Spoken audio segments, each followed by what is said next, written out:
Hello, welcome. My name is Lord Hardthrasher, and today we're going to talk about something a little bit different, because the other day I crossed the imaginary boundary of subscribers and broke into the sunlit uplands of 85,000 people who have, presumably whilst drunk or high or under an unfortunate confluence of events during coitus, subscribed to my channel. This is naturally a joyous occasion. However, someone else did rather better. G'day. 85,000's pretty nice. Well, I got a few more than that now. Yes, truth be told, I am rather pleased with my Antipodean cousin, who's not saying it, but he has done rather well himself, and he fully deserves it. And I bring this up because this year is... You see, I disagree with that. I disagree with that because you're about a million times funnier than I am, and I find your videos far more entertaining than mine. But, go ahead, Ashes here. Yes, Ashes. The thing that we're going to win. Yes, all right. What I was going to say is, as an Englishman, I am somewhat used to losing to an Australian. You see, roughly every 2 years since 1882, England and Australia have played a series of cricket games. Well, see, the thing is, you say it's just losing to Australia, but you invented rugby. You lose that to New Zealand and South Africa. You invented rugby league, which is kind of an offshoot, which you're going to lose to Australia tonight. You invented soccer, which you call football for some reason because you're weird, and you lose that to the Germans all the time. So, you're going to lose the Ashes to us because we win most of the time anyway. Yes, thank you, History of Everything. This series is known as the Ashes, and as my Australian cousin is liable to point out, Australia has won... 34 times, and how many have you won? 32. I thought you invented this game. We did. We're going to get to that. Hang on a moment. You see, the thing is, cricket is... Here we go. The Ashes starts now.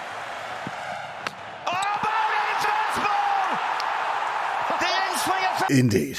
Do you know what? I forget. It's somehow erased from my memory. However, I do remember one incredibly impressive ball from, where was it now? Oh yes, young Ricky Ponting in 05, which rather set the scene.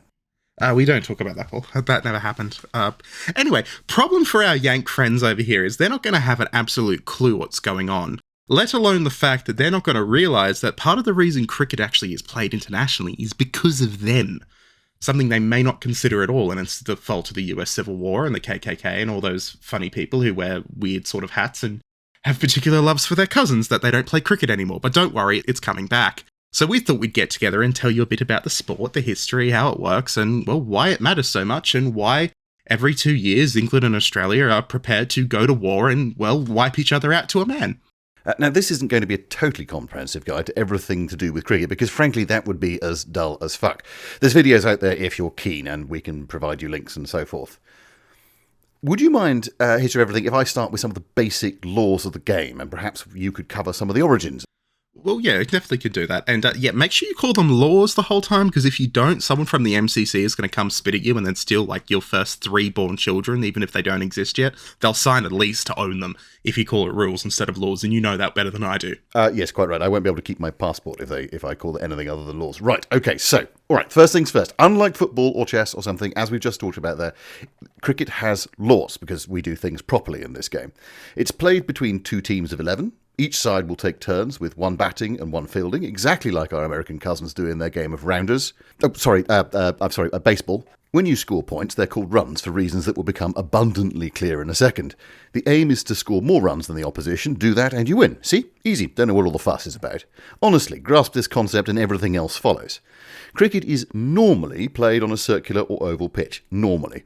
But it doesn't rather wonderfully... See, no. Just to cut you off there. It's played on an oval everywhere in the world except for in fucking England. And I will never understand what is wrong with you. You have a ground that is a triangle. Now, look, I don't think that we should get into cricket shapes, because one game that I'm aware of, played down in Southampton, is actually played on a beach whilst the tide comes in and the fielders are in boats. So you can do it there as well if you like. Whilst Ho goes and commits GBH on his local wall, let's just get back to the point here. There are 2 white boxes which sit 22 yards apart, and these things are for reasons... Do you know what? I'm going to stop saying for reasons, because there are no good reasons why anything in cricket is called anything, but these are known as the creases. You score by running with your bat between these boxes, and that's a run. And your thing you're running on is a thing called the pitch. It's not desperately complicated, any of this, but there are some technical terms. The bat, interestingly enough, counts as part of you. I mean, that'll be important in a tick. The wooden sticks at each end are called stumps, and the wee bumblebee doohickeys on the top are called bails. And if the bails fall off, basically for any reason, then you are out. for the whole game. You're done. You toddle off back to the team room for a cup of tea and a nice long think about how badly you just fucked the whole thing up. The word wicket gets thrown around a lot in cricket. It's a non-exhaustive list of things which get called the wicket, or a combination of the stumps and the bails, the pitch itself as you're running up and down, the thing you've thrown away trying to impersonate Joe Root to a slow ball by your mate Baz because you shut your eyes whilst you weren't watching the ball, and so on and so on and so on. But let's, for the sake of argument, just say a wicket is what you are trying to protect when you are standing there and trying to bat. Good. Okay, but what if I, a fat lad with a lot of muscles and a very small brain, can't be asked to run? Well, then what you need to do is twat the ball over the white line called the boundary. If you do it without the ball bouncing, you get 6 runs. If you do it and the ball bounces, you get 4. Cool. Right, that's probably enough laws. Let's get back to history of everything's bit. It's probably a good idea because I think I can see physically through the monitors about 40 sets of eyes glazed over, and that's just in the front row. So, probably best we give them a few seconds. Also, mentioning your point of defending your stumps, don't walk out of your crease until the umpire says over. There's no particular reason why I could say that. There's definitely not a compilation of the same ball hitting the same wicket 5 times on screen right now while we're talking about this, is there? I can't imagine why you would say that. Well, he could have just stayed in his crease. He didn't have to go for a walk. But anyway, cricket, believe it or not, is one of the world's oldest sports, and it remains one of the most popular. To give you an idea of how popular it is, it's followed by 2.5 billion people, and as we sit here recording this now, I'm watching a one-day international game, I'm sure we'll get into what that is, between Australia and India. Australia's not doing too hot, but we've won the series, so it's fine. Cricket itself can trace its origins back to the 16th century, or thereabouts in England, where children popularised the game in the southeast. The earliest possible reference to the game is the term cricket, which was mentioned in a court case in 1598. By the 17th century, though, cricket had evolved into a pastime enjoyed by adults across the country. During the 18th century, some of the structure was finally given to the game to give it a sort of vague resemblance to what we recognise now, when the Marylebone Cricket Club, today known as the MCC, was formed. And it was this club that wrote the laws of cricket. Yes, as Thrasher and I said, cricket has laws, not rules. The formation of the MCC kicked off the proper inter-county competitions, which actually continue in form to this day. The first competitions were between Kent, Sussex, and Hampshire, but it grew and grew as the British Empire grew, and the game evolved from these weird-looking stick-weave bat things to straight bats made from willow. As the British Empire reached its peak during the 19th and 20th centuries, the sport exploded in popularity, with teams being formed from India, the Australian colonies, the West Indies, which is the Caribbean, which to this day is a cricket team, and sadly it's not as good anymore, but it used to be the best in the world, and of course South Africa. Other countries too, such as Rhodesia, now Zimbabwe, formed major cricket teams that still play in major competitions today. Zimbabwe and Afghanistan this week are actually playing a test match. You may be interested to know that the first ever test match was between Australia and England, but the first ever international game of cricket was actually played between the United States and Canada in 1844 at St. George's Cricket Club in the state of New York. I should mention that cricket is the kind of sport that is so influential it has changed the course of world history. No, I'm not just referring to this Indian subcontinent where if a nation's team does badly, it can lead to governmental collapse. Yeah, that happens. But deaths from cricket have affected all levels of society. Today, when people mention a cricket death, our minds immediately go to the tragedy that happened to Phil Hughes, an incredible Australian cricket player who, had he not been tragically taken from us, would have been probably one of the greatest batsmen in the history of the game. This kid scored hundreds of runs for fun. He was the equal, at the time, if not greater player when stood next to Steve Smith, himself one of the 2 greatest players in the history of the modern game, alongside England's Joe Root. That hurt me to say. But Phil is not the only person to have his life cut short by the sport, because cricket allegedly claimed the life of Prince Frederick of Wales, the eldest son and heir apparent of King George II.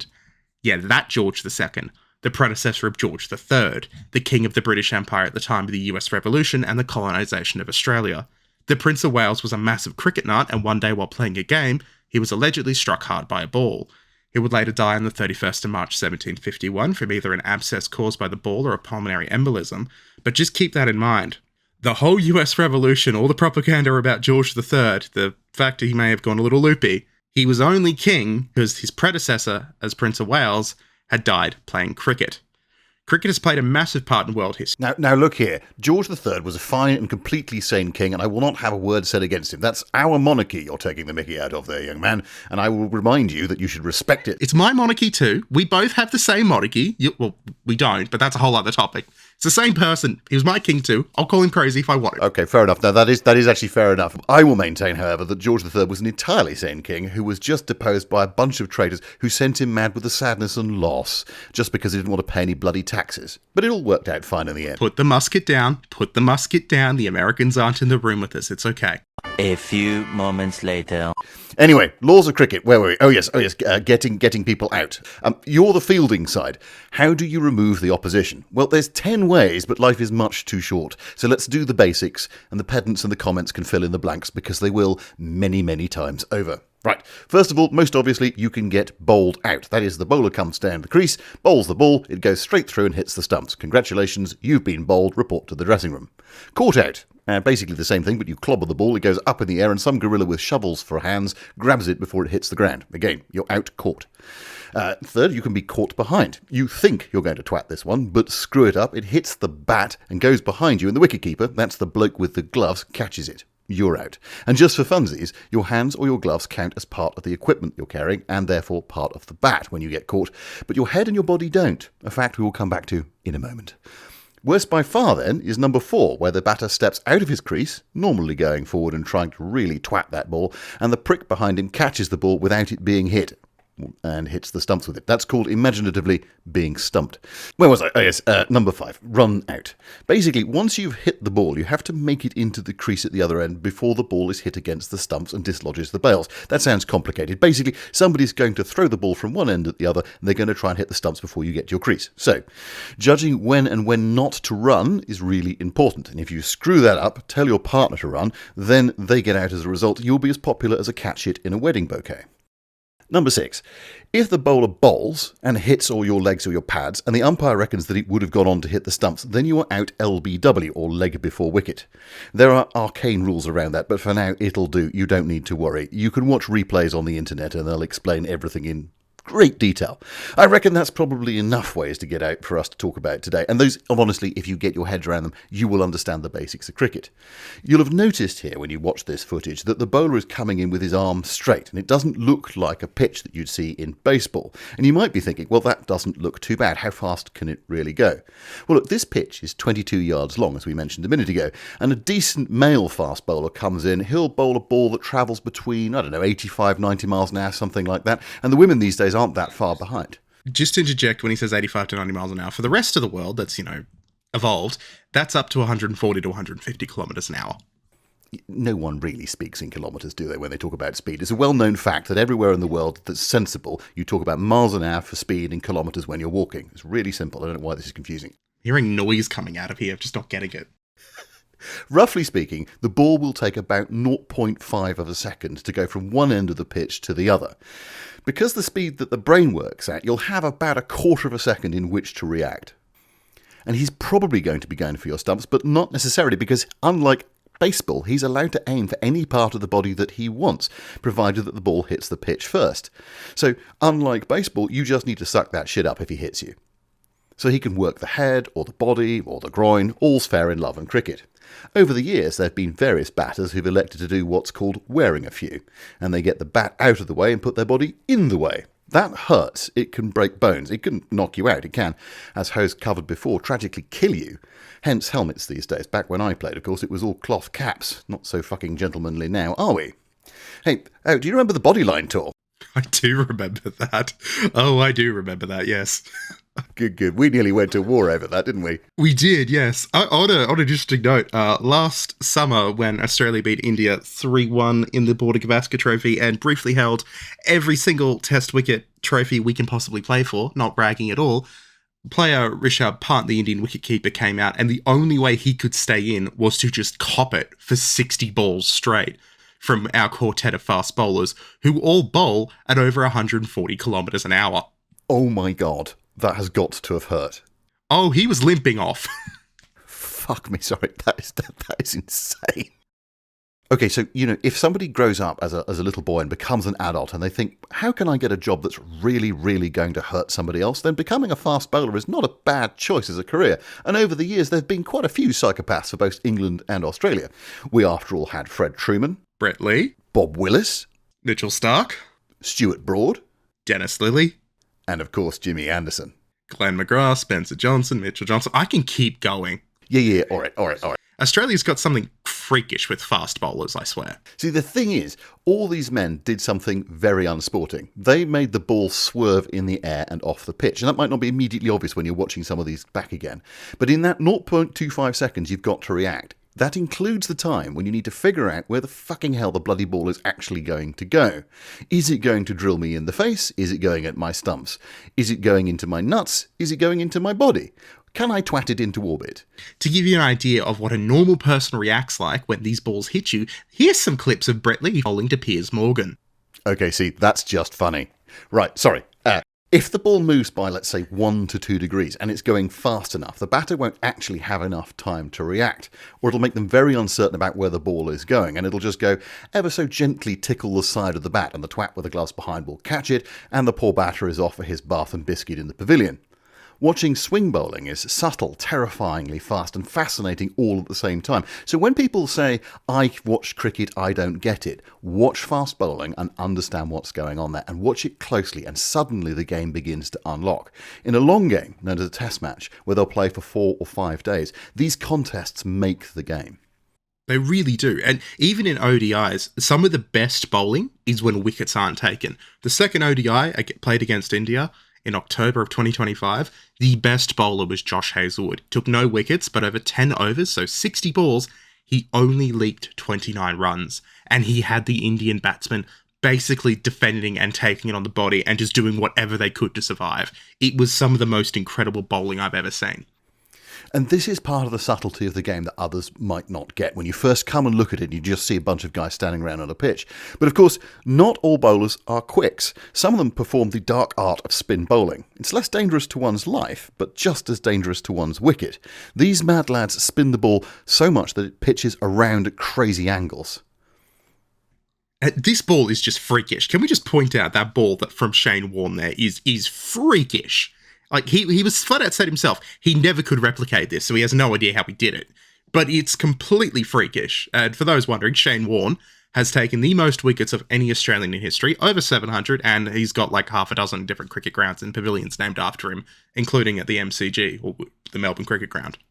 And I should also probably point out that when Shane played his last match in England, and to prove that whilst these are basically as close to war as Australia and England ever get, the entire crowd chanted, "We wish that you were English," as he went to his retirement, which was, frankly, one of the most beautiful moments in sport. Right, but we're getting distracted. Oh, yeah. But even then, like, we can flat out say, we will rip into each other in England and Australia. We'll call each other all sorts of names under the sun. But, game recognises game. Like, what Stokes did to us in that test at, I think it was Headingley. Yeah, he deserved the laurels for that. He deserved the laurels for that.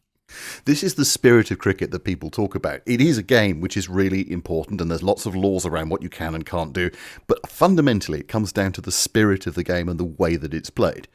Right, I'm going to get through the last bit of this just to finish it off and make sure that it makes some kind of a sense to somebody that might pick up and watch the game. Bowlers only get 6 balls at a time, then they switch end and somebody else gets to bowl, which means that Bertie the batsman gets time to breathe and realise that he hasn't died. This is called an over. Okay, I reckon that's the basics, right? Cricket has a few different forms, I should point out. The short form is called 2020. It's hugely popular. There's 1.2 billion people tuned into last year's Indian Premier League in 2024. Each side gets 20 overs and they try to score as many runs as they can. The person with the most runs wins. Simple as that. One-day cricket is a 50-over match, or at least normally, and then you get to the daddy of the game, the test match. Played over multiple days. Both teams should, in theory, get to bat twice, unless one side gets such a huge total that the other side can't match it whilst they bat twice. And right now, as we record this, the series of test matches known as the Ashes is about to be played in Australia. So we should probably talk about how that came to be for a few moments. History of everything, over to you. Just on that, I should probably preface, we're both test cricket purists. We both believe, correctly, that test cricket is the best form of cricket, and that is not a conversation we're willing to have. Look, hit and giggle cricket for 2020 is fun. The 50-over game is phenomenal, particularly for World Cups. You can't really do a test cricket World Cup, so the one day has worked for that. But I'm sure you can agree, Thrasher, that test cricket is the ultimate form of the game. It truly is, in every way. Absolutely. Let me put this into the way that I always like to think about it. Jenkins gives me a beer, that's 2020. Jenkins gives me a whiskey, that's probably even a decent whiskey, that's probably a one-day match. Jenkins gives me a 1967 bottle of Chateau Perf de Nap Premier Cru, That, my friends, is Test cricket. See, the thing about cricket is that it belongs to the illustrious club of sports that the English invented, yet for some reason never seem to win anymore, for reasons known only to God Almighty. Think sports like soccer and rugby. The British Empire helped spread these sports to all corners of the world, and in certain places they managed to really stick. Today, for example, the southern bit of Africa is obsessed with rugby, and the Springboks from South Africa are the current back-to-back champions in the Rugby World Cup. We're not going to talk about how the Wallabies are going. It is, of course, a similar story in New Zealand, where the world-renowned All Blacks, no Americans, I'm not saying a naughty word, the New Zealand rugby team is the All Blacks, the New Zealand basketball team is the Tall Blacks, and the New Zealand badminton team is the, it's the Black Cocks. British India, however, well, it went on to a whole nother level, and today in Pakistan, India, Bangladesh and Sri Lanka, even in Nepal, which has just qualified for the T20 World Cup, cricket is not a sport, it's a religion. It's a religion to the point where governments rise and fall based on their cricket teams at a national level. Nuclear war conceivably could start between India and Pakistan over cricket. It is that highly charged of a sport. As of today, the most successful cricket team in the world is Thrasher. What team is it? I think it's probably Bangladesh or perhaps Ireland, maybe the United States. I can't remember. I'm having a mental block. Oh, yeah, I wonder who could have won 6 World Cups and all these other trophies. That'd be India. Oh, yeah, definitely India. It's definitely not why they have a massive inferiority complex against us. Oh, and I've just lost half our audience. Anyway, the most successful cricket team in the history of the world is Australia. Specifically, it's the Australian women's cricket team, but the men do all right too. And it's simply a fact when you look at our trophy cabinet. And the sport is really dominated, though, not just by Australia, but the big 3. England, India, and Australia. But make no mistake, this not so simple and agonisingly annoying yet lovable sport has no mere limitation on just these countries. Oh no, it's completely worldwide. But there are some things that can only be described when you look at just how special the relationship is between the big 3. When Australia, England and India play, no matter who's playing against each other from these 3, the whole cricket world stops and notices. Particularly during the Ashes series where Australia and England fight each other to the death like drunks in a bar over a tiny worthless ceramic urn filled with dust that means more to each country than the largest gold trophy on the planet. It's not hyperbolic to say that the rivalry between England and Australia is quite possibly the fiercest ever seen in sport. These two teams will willingly sacrifice any other competition and any other trophy for the series. To give you an idea, India and Australia are today considered the 2 best teams in the world when it comes to the one-day format, with the last World Cup going to Australia and the last championship trophy going to India. It is an insane rivalry between the 2 countries, and Australia is prepared to lose 2 series in T20 and ODI in a row back-to-back the month before the Ashes to make sure our players are ready to face England. Our 2 fast bowlers, Hazelwood and Stark, are bowling out of whack in these one-dayers purely to prepare their loads for England because it's the Ashes. To just ram it home, it is hard to get tickets to the Boxing Day test right now in October. That starts for our American cousins the day after Christmas. And it's being played here in a stadium that can fit 100,000 people. 100,000 people. And you can't get tickets for the first 3 days. Over the 5 days the game is being played there, we're expecting nearly 500,000 bums on seats. Because it's the Ashes. But it didn't just start that way. See, back in the day, England dominated the colonies in cricket, so much so that it became a tradition to go and get the crap kicked out of you every once in a while over in England. This was way back when Australia was a hodgepodge collection of nominally independent from each other colonies.